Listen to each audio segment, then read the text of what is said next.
Bienvenue à l'esprit de Jung.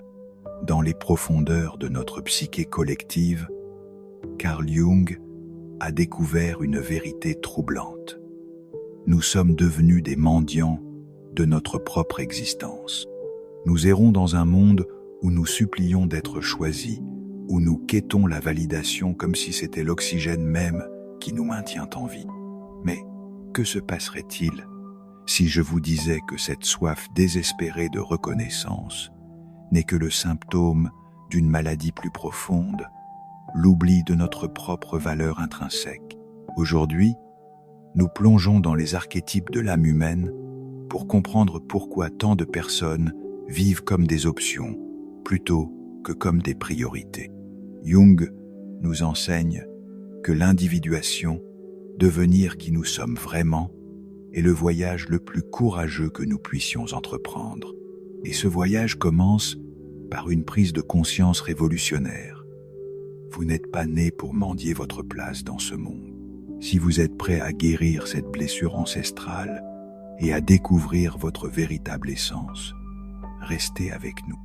Car ce que vous allez apprendre aujourd'hui pourrait transformer non seulement la façon dont les autres vous perçoivent, mais plus important encore, la façon dont vous vous percevez vous-même. Le paradoxe de la valeur moderne, la plupart des gens vivent leur vie en mendiant d'être choisis. Ils courent après la validation comme si c'était de l'oxygène, désespérés que quelqu'un, n'importe qui, reconnaisse leur valeur.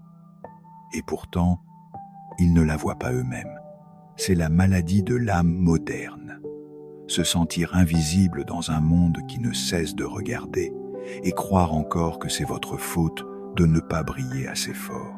Mais la vérité, c'est la suivante. La valeur ne crie pas. Elle ne court pas après. Elle n'explique pas. Elle est tout simplement. Et au moment où vous comprenez votre valeur intrinsèque, et non le prix que les autres vous attribuent, vous commencez à vous déplacer différemment. Première question pour vous, chers spectateurs. À quel moment avez-vous réalisé que vous cherchiez la validation chez les autres plutôt qu'en vous-même? Partagez votre expérience dans les commentaires. Votre témoignage pourrait éclairer quelqu'un d'autre sur son chemin. Vous n'êtes pas un produit sur une étagère attendant le plus offrant. Vous n'êtes pas une version édulcorée de vous-même, juste parce que quelqu'un n'a pas su reconnaître votre profondeur. L'erreur est de penser que votre valeur doit être prouvée plutôt que réalisée. Mais les yeux qui ne peuvent pas voir l'or à l'état brut ne sont pas dignes de son éclat, une fois polis. Si vous croyez être ordinaire, vous vous permettrez d'être traité comme remplaçable. Vous négocierez l'attention. Vous supplierez pour un espace. Et vous serez toujours en deçà. Non pas parce que vous êtes petit, mais parce que vous avez tendu au monde le bâton de mesure. L'art de cesser, d'être une aubaine, pour qu'il vous voie comme un luxe, vous devez d'abord cesser de vous offrir comme une aubaine. Arrêtez de baisser vos standards au nom de la connexion. Arrêtez de vous rétrécir pour que les autres se sentent à l'aise en votre présence. Il n'y a pas de dignité dans le désespoir. Pas de respect à être disponible pour quiconque le demande. Le luxe ne se trouve pas dans le nombre de personnes qui vous veulent. Il se trouve dans la rareté de votre énergie, dans le caractère sacré de votre silence, dans la difficulté d'accéder à votre monde intérieur sans mérite. Je sais que ce n'est pas facile. On vous a appris à plaire, à performer, à prouver. On vous a dit que si vous donniez plus, aimiez plus, essayez plus, vous finiriez par être suffisant. Et pourtant, plus vous donniez, plus ils s'éloignaient. Parce qu'au fond, les gens ne chérissent pas ce qui vient trop facilement. Ils ne respectent pas ce qui n'a pas de limite. Et ainsi, vous êtes devenu une option, non pas parce que vous manquiez de beauté ou d'intelligence, mais parce que vous avez oublié que votre présence seule est le luxe. Deuxième question cruciale. Quelle limite avez-vous du mal à maintenir par peur de perdre quelqu'un? Écrivez dans les commentaires la limite que vous vous engagez à respecter dès aujourd'hui. Votre courage peut inspirer d'autres à faire de même. la révélation de votre couronne intérieure, le luxe ne supplie pas d'être choisi. Il est choisi par ceux qui ont les yeux pour le voir et l'âme pour le reconnaître. Il n'auditionne pas, il ne convainc pas. Il existe tout simplement. Et en existant dans sa pleine essence sans excuse, il crée le désir. Alors vous devez vous demander, non pas « que puis-je faire pour être choisi ?», mais « que dois-je me rappeler pour me considérer comme inestimable ?» La réponse est la suivante. Vous devez cesser d'attendre que les autres vous couronnent alors que vous êtes né avec votre propre couronne. Tout ce que vous cachez, diluez ou modifiez pour devenir plus aimable est précisément ce qui vous distinguerait si vous l'embrassiez. Votre intensité, votre silence, votre mystère, vos limites, vos attentes, ce ne sont pas des défauts. Ce sont les caractéristiques de quelqu'un qui n'est plus disposé à être mal compris en échange d'une affection temporaire. Vous devez entrer dans chaque pièce en sachant que votre valeur n'est pas négociable. Non pas parce que vous êtes arrogant, mais parce que vous êtes conscient. Et lorsque vous devenez conscient, vous cessez de tolérer tout ce qui vous demande de vous abandonner pour cela. L'éveil à votre véritable pouvoir, vous cessez d'expliquer vos standards. Vous cessez de vous surmener dans l'espoir qu'ils finiront par vous voir. Parce que voici la vérité, ils peuvent déjà vous voir. La plupart des gens voient votre pouvoir. Ils font juste semblant de ne pas le voir, espérant que vous ne l'avez pas encore remarqué, espérant que vous continuerez à vous brader pour leur commodité. Mais au moment où vous vous éveillez à votre valeur, vous devenez trop cher pour leur gain. Et vous devez être d'accord avec ça. Vous devez être d'accord d'être trop pour ceux qui veulent trop peu. Vous devez être d'accord d'être ignoré par ceux qui recherchent un accès facile, une connexion superficielle, quelque chose d'ordinaire. Vous n'êtes pas ordinaire, et donc vous ne serez pas pour tout le monde. C'est le but, c'est le pouvoir. Ce qui est rare n'est pas censé être largement accepté. C'est censé être compris uniquement par ceux qui ont la capacité de le recevoir. Troisième question, transformatrice. Quel aspect trop intense de votre personnalité avez-vous essayé d'atténuer pour plaire aux autres?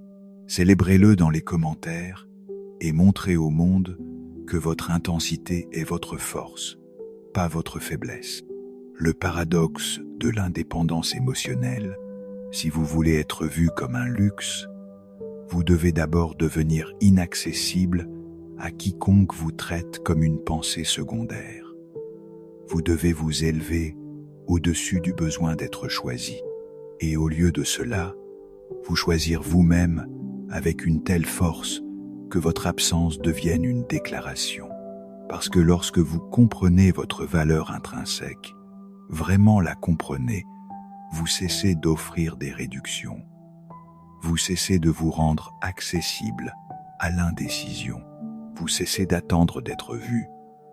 Vous devenez la vision. Le moment où vous cessez d'avoir besoin de leur approbation est le moment où ils commencent à remarquer votre présence. C'est le paradoxe que personne ne vous dit. Lorsque vous avez faim de validation, ils le sentent. Et la vérité est que les gens n'apprécient pas ce qui a besoin d'eux. Ils apprécient ce qui n'en a pas besoin. L'illusion de la performance constante, vous pensez qu'être gentil, disponible, réactif, prouvant constamment votre valeur, vous vaudra de l'amour. Mais celui qui donne sans cesse, sans limite, devient invisible, parce qu'être partout, c'est n'être nulle part en particulier. Être trop accessible, c'est être trop oubliable. Vous n'êtes pas né pour performer. Vous n'avez pas été créé pour vous transformer pour le confort des autres. Mais quelque part en chemin, vous avez été conditionné à croire que si vous en faisiez un peu plus, donniez un peu plus, souriez un peu plus, il finirait par vous voir, il finirait par rester, il finirait par vous choisir. Et ainsi vous êtes devenu un miroir reflétant ce que les autres voulaient voir, jamais ce que vous êtes vraiment. Mais un miroir n'est utile que jusqu'à ce que la personne voie son propre reflet et s'en aille. Et il ne vous reste que le vide d'une approbation qui n'a jamais duré. L'esclavage de la validation externe, la validation est une drogue. Elle vous donne un high qui s'estompe dès qu'il cesse d'applaudir, dès qu'il cesse de texter, dès qu'il cesse d'avoir besoin de quelque chose de vous. Et dans ce silence, vous paniquez. Vous vous demandez ce que vous avez mal fait. Vous refaites chaque pas pensant que vous auriez pu être plus, alors que la vraie trahison était de vous abandonner juste pour vous sentir accepté. Vous avez oublié que celui qui connaît vraiment sa valeur n'attend pas d'être validé. Il se valide lui-même par ses standards, sa solitude, son refus de compromettre son identité pour une affection temporaire. Vous devez comprendre que dès l'instant où vous rendez quelqu'un d'autre responsable de votre estime de soi, vous lui donnez le pouvoir de vous détruire. Si leur approbation vous élève, leur rejet vous brisera. Ce n'est pas une façon de vivre, c'est de l'esclavage émotionnel déguisé en amour. 4e question essentielle. Quelle est la dernière fois où vous avez pris une décision basée sur votre propre boussole intérieure plutôt que sur l'approbation des autres? Partagez cette victoire personnelle dans les commentaires et inspirez quelqu'un à faire de même. Le magnétisme de l'authenticité est la raison pour laquelle la plupart des gens restent des options et qu'ils vivent pour les applaudissements au lieu de l'alignement. Ils veulent tellement être choisis qu'ils se perdent dans le processus, mais quelle est la valeur d'être choisi quand vous avez dû disparaître pour être accepté?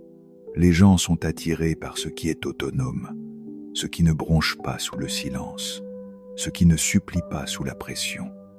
Il y a un mystère chez quelqu'un qui se valide intérieurement, quelqu'un qui n'a pas besoin de votre oui pour se sentir digne, qui peut s'éloigner même en voulant rester, qui préférerait perdre une connexion plutôt que de se perdre lui-même. Ce genre d'énergie est puissant, ce genre d'énergie est rare. Et la rareté, de par sa nature même, commande l'attention sans avoir besoin de la demander. La libération par la sélectivité, donc si vous voulez cesser d'être une option, vous devez cesser de rendre votre estime de soi négociable. Vous devez cesser d'ajuster votre vérité pour correspondre à leur confort. Les personnes qui ne peuvent pas accepter votre pleine expression ne sont tout simplement pas destinées à se tenir dans votre lumière. Laissez-les partir. Vous n'étiez pas destiné à être consommé par les masses. Vous étiez destiné à être vénéré par les quelques-uns qui vous voient clairement sans avoir besoin que vous soyez autre chose qu'exactement qui vous êtes. Et oui, ce sera solitaire au début, parce que lorsque vous cessez d'avoir besoin de validation, vous cessez également d'attirer ceux qui n'étaient intéressés que parce que vous pouviez leur donner. Lorsque vous vous détacherez, ils s'éloigneront. Mais laissez-les. Leur absence n'est pas votre perte, c'est votre libération. C'est le retour de votre âme à sa juste place, entière, ancrée et intouchable. La transformation silencieuse. Lorsque vous ne cherchez plus la validation, quelque chose d'incroyable se produit. Vous commencez à devenir la norme. Vous commencez à devenir celui ou celle que les gens veulent impressionner, gagner, comprendre. Non pas parce que vous jouez à vous faire désirer, mais parce que vous ne jouez plus du tout. Vous avez complètement quitté le jeu. Et ce faisant, vous vous élevez tranquillement, puissamment, authentiquement, parce que ce qui est véritablement précieux ne fait pas campagne pour attirer l'attention. Cela n'auditionne pas pour l'amour. Cela ne danse pas pour la validation. Cela vit tout simplement, et ceux qui sont censés le voir, le verront. Il y a une raison pour laquelle les gens fixent plus longtemps le silence que le bruit. L'essence plutôt que l'apparence. La vraie présence, la présence authentique ne vient pas du fait d'être tape à l'œil ou bruyant. Elle vient de quelque chose de beaucoup plus profond. C'est le calme dans votre voix, la fermeté dans vos yeux, la façon dont vous vous tenez, comme si vous saviez exactement qui vous êtes, même quand personne ne regarde. Vous voulez être vu comme un luxe? Alors cessez de masquer votre vide et commencez à cultiver votre essence, parce que le vrai luxe ne mendie pas l'attention. Il l'attire simplement, sans effort, magnétiquement, sans jamais avoir besoin d'essayer. Nous vivons dans un monde où les gens ont appris à décorer la surface tout en négligeant l'âme. Ils apprennent à paraître désirables, mais ils ne savent pas comment être quelqu'un qui mérite d'être désiré. Ils maîtrisent la performance, mais ils craignent la pause. Ils parlent d'un ton étudié, vivent des moments étudiés, et oublient que la présence n'est pas une question d'apparence. Il s'agit de l'énergie qui vous suit dans une pièce, et cette énergie ne peut pas être simulée. La profondeur comme fondation.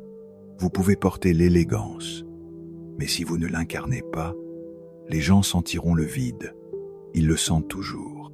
Votre valeur ne réside pas dans la quantité d'attention que vous pouvez recueillir, mais dans le peu dont vous avez besoin. Le monde vous enseigne à courir après l'esthétique, à construire l'apparence de la valeur, mais peu importe combien vous décorez une coquille vide, elle se sentira toujours fragile. Lorsque vous avez de la profondeur, vous n'avez pas besoin de décoration, vous n'avez pas besoin de crier votre valeur pour être remarqué. Elle est là dans votre immobilité, elle est là dans votre retenue, elle est là dans votre refus de faire vos preuves. La véritable élégance se trouve chez quelqu'un qui ne bronche pas face au silence, qui n'a pas besoin de combler l'espace pour se sentir vu, qui comprend que sa simple présence peut transformer une pièce, non pas parce qu'il est plus bruyant, mais parce qu'il est plus ancré. Le pouvoir de la maîtrise émotionnelle, cessez de vous concentrer sur la visibilité et commencez à cultiver la substance. Vous voulez que les gens vous voient comme un luxe? Alors devenez quelqu'un qui apporte de la valeur simplement en étant, et pour cela, vous devez entrer dans votre propre pouvoir tranquille. Vous devez savoir qui vous êtes quand personne n'applaudit, quand la pièce devient silencieuse, quand vous n'êtes pas loué, désiré ou adoré. Parce que dans ces moments-là, la plupart des gens s'effondrent. Mais vous, si vous avez fait le travail, vous restez entier. On ne devient pas un luxe en l'imitant. On devient un luxe en incarnant ce qui ne peut être ni acheté, ni emprunté, la maîtrise de soi. Ceux qui traversent la vie avec une force tranquille, qui ressentent profondément mais ne s'effondrent pas dans chaque émotion, ce sont ceux que les gens respectent. Le détachement émotionnel n'est pas de la froideur, ce n'est pas de l'indifférence, c'est de la maîtrise. C'est la capacité de tout ressentir et de choisir quand même comment vous répondez. L'art du détachement conscient, la plupart des gens sont esclaves de ce qu'ils ressentent. Ils aiment quand ils sont aimés, ils disparaissent quand ils sont blessés, ils ragent, ils se brisent et ils confondent ce chaos avec la passion. Mais le vrai pouvoir n'est pas dans la réaction. Il est dans le fait de rester enraciné, surtout quand tout à l'intérieur de vous veut courir, crier ou poursuivre. Vous devez apprendre à ressentir profondément, mais à tenir légèrement. Aimer quelqu'un sans avoir besoin qu'il vous complète, prendre soin sans s'accrocher, c'est là que commence la liberté. Parce que tant que vos émotions contrôleront vos décisions, vous serez toujours vulnérable aux caprices des autres. Ils peuvent vous élever d'un mot, ils peuvent vous détruire par le silence. Et quand les gens savent qu'ils ont ce genre d'accès à votre centre, ils cessent de respecter vos limites. Mais lorsque vous maîtrisez le détachement, non pas comme un mécanisme de défense, mais comme une manière d'être conscient, tout change. Vous devenez un mystère, non pas parce que vous essayez de vous cacher, mais parce que vous ne perdez plus votre énergie dans toutes les directions. 5e et dernière question pour votre transformation. Quelle émotion avez-vous le plus de mal à maîtriser et comment comptez-vous développer votre détachement conscient? Partagez votre engagement dans les commentaires et créons ensemble une communauté de croissance mutuelle. L'inébranlable dignité. Les gens commencent à se demander à quoi vous pensez, ce que vous ressentez, pourquoi vous n'avez pas réagi. Et dans ce silence, dans ce calme, vous devenez puissant, parce que les gens peuvent sentir quand ils ne peuvent pas manipuler vos émotions, et cela les force à vous traiter différemment. Il y a une dignité qui découle du fait de ne pas avoir besoin de prouver à quel point vous vous souciez, de ne pas expliquer chaque sentiment, d'être capable de supporter l'inconfort sans avoir besoin de le résoudre immédiatement. Et c'est rare. C'est un luxe, parce que le monde est plein de gens qui surexpliquent, qui surressentent, qui surréagissent. Mais celui qui sent la tempête et parle toujours avec clarté, qui bouge toujours avec intention, cette personne devient inébranlable. Il n'y a rien de plus désarmant que quelqu'un qui ne peut pas être émotionnellement appâté, quelqu'un qui ne bronche pas quand il est ignoré, qui ne poursuit pas quand il est rejeté, qui ne s'effondre pas quand il est refusé. Ce genre de discipline émotionnelle déroute les gens. Cela les force à vous voir comme quelqu'un qu'ils ne peuvent pas contrôler. Et quand ils réalisent qu'ils ne peuvent pas vous contrôler, ils commencent à vous respecter. L'enseignement silencieux, vous ne pouvez pas exiger d'être considéré comme précieux tout en choisissant constamment des situations où vous êtes traité comme une pensée secondaire. Cette contradiction est précisément ce qui vous maintient bloqué. Tant de gens réclament le respect, la reconnaissance, l'amour, mais ils continuent de dire oui à ce qui les blesse. Ils restent dans des dynamiques où ils sont à peine considérés, où ils ne sont nécessaires que lorsque cela convient, où leur présence est tolérée et non chérie. Et puis ils se demandent pourquoi personne ne les considère comme une priorité. Mais voici la vérité. Personne ne vous traitera jamais comme un luxe si vous continuez à vous traiter comme une option. Chaque fois que vous permettez à quelqu'un de revenir sans rendre de compte, chaque fois que vous minimisez vos besoins pour maintenir la paix, chaque fois que vous expliquez votre valeur à quelqu'un déterminé à ne pas l'avoir, vous renforcez le message selon lequel vous pouvez être maltraité. La révolution du respect de soi, et les gens apprennent des schémas. Si vous acceptez des miettes, ils ne vous offriront jamais le repas entier. Non pas parce que vous ne le méritez pas, mais parce que vous leur avez montré que vous vous contenterez de moins. Nous apprenons aux autres comment nous traiter, non seulement par nos mots, mais aussi par nos choix. Il faut du courage pour s'éloigner de ce qui est familier. Il faut de la force pour maintenir ses standards quand son cœur veut faire des compromis juste pour se sentir proche de quelqu'un. Mais chaque fois que vous choisissez l'alignement plutôt que l'attachement, vous récupérez une partie de vous-même. Vous cessez de négocier avec votre propre dignité. Vous cessez de vous abandonner juste pour éviter d'être abandonné par quelqu'un d'autre. Et lentement, vous commencez à enseigner au monde une nouvelle façon de vous traiter. Non pas par la force, non pas par la performance, mais simplement en refusant de rester dans des endroits qui diminuent votre valeur.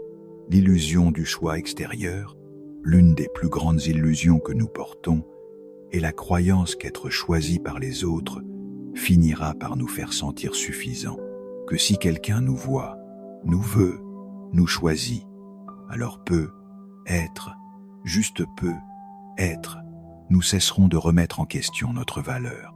Mais la vérité profonde est la suivante. Si vous ne vous sentez pas déjà suffisant, être choisi ne vous satisfera pas. Cela ne deviendra qu'une autre performance, un autre endroit pour prouver, un autre masque à porter. Et finalement, vous vous sentirez tout aussi vide. Seulement maintenant, Vous serez entouré de personnes qui ont été attirées par le rôle que vous avez joué et non par la personne que vous êtes. Vous ne vous élevez pas en étant aimé. Vous vous élevez en étant vrai. Le monde est plein de gens aimables, agréables, acceptables, mais très peu sont inoubliables. Et l'inoubliable ne vient pas du fait de s'intégrer. Il vient du fait de se démarquer, non pas en essayant d'être différent, mais en osant être réel. La transformation finale. Lorsque vous vous comportez comme si vous étiez le prix, quelque chose change dans la façon dont les gens vous perçoivent. Ce n'est pas de l'arrogance, c'est de l'alignement. C'est la tranquille certitude que votre présence est un cadeau. Votre temps est sacré. Votre énergie n'est pas à gaspiller. Mais cette connaissance ne vient pas d'une confiance superficielle. Elle vient d'un travail intérieur difficile. Elle vient du fait de s'asseoir avec ses blessures et d'apprendre à les guérir sans exiger que les autres le fassent pour vous. Elle vient du fait de ne plus confondre l'attention avec l'amour ou la proximité avec la profondeur. La plupart des gens sont tellement désespérés d'être choisis qu'ils oublient de se choisir eux-mêmes. Ils attendent que quelqu'un d'autre valide leur beauté, leur intelligence, leur cœur. Mais si votre valeur augmente ou diminue en fonction de la perception de quelqu'un d'autre, alors elle n'a jamais été ancrée dans la vérité au départ. Vous ne devenez pas précieux au moment où quelqu'un le reconnaît. Vous l'êtes déjà. Leur reconnaissance ne le rend pas réel, elle révèle seulement s'ils ont la capacité de voir clairement l'acceptation de votre rareté, et ce n'est pas le cas de tout le monde. Certaines personnes vous ignoreront parce qu'elles sont encore attirées par le chaos. Certains vous résisteront parce que votre calme menace leur schéma. Certains s'éloigneront parce qu'ils ne peuvent pas vous consommer comme ils ont consommé les autres. Laissez-les faire. Votre travail n'est pas d'être digestible pour les gens qui n'ont pas l'appétit pour la profondeur. Votre travail est de rester fidèle à vous-même, à votre chemin, à vos standards. Vous ne gagnez pas en courant après. Vous ne gagnez pas en prouvant. Vous gagnez en devenant si sûr de votre essence que quiconque ne l'honore pas s'éloigne simplement, non pas parce que vous les avez poussés, mais parce qu'ils ne pouvaient pas rester en présence de quelqu'un qui n'a plus besoin d'être choisi pour se sentir complet. Et c'est le moment où votre vie commence à changer. Lorsque vous cessez d'essayer de convaincre le monde de votre valeur et commencez à marcher comme si elle était incontestable, lorsque vous cessez de vous rétrécir dans les pièces juste pour être accepté, lorsque vous cessez de tolérer le demi-effort, le demi-amour, la demi-attention, la distinction entre désir et respect. Il y a une différence entre être voulu et être respecté. Beaucoup vous voudront, peu vous respecteront. Mais ceux qui le font vous traiteront comme un standard, pas comme un plan de secours. Et la seule façon d'attirer ce niveau de révérence est de vous le donner d'abord à vous-même. Plus de négociation de vos besoins, plus de se contenter de presque, plus de remettre votre valeur à des personnes qui ne se présentent que lorsque cela leur convient. Plus vous incarnez votre valeur, moins vous devenez accessible à ceux qui ne la voient pas. Vous n'êtes pas là pour être choisi. Vous êtes là pour choisir. Et quand vous comprendrez enfin cela, vous ne cesserez pas seulement d'être une option. Vous deviendrez inoubliable. Conclusion, on ne devient pas un luxe en criant plus fort. On devient un luxe en incarnant l'immobilité, en vivant avec clarté, en sachant qui on est sans avoir besoin de l'expliquer, en s'éloignant de ce qui ne nous honore pas, parce que ce qui est véritablement précieux ne fait pas campagne pour attirer l'attention. Cela n'auditionne pas pour l'amour, cela ne danse pas pour la validation, cela vit tout simplement, et ceux qui sont censés le voir, le verront.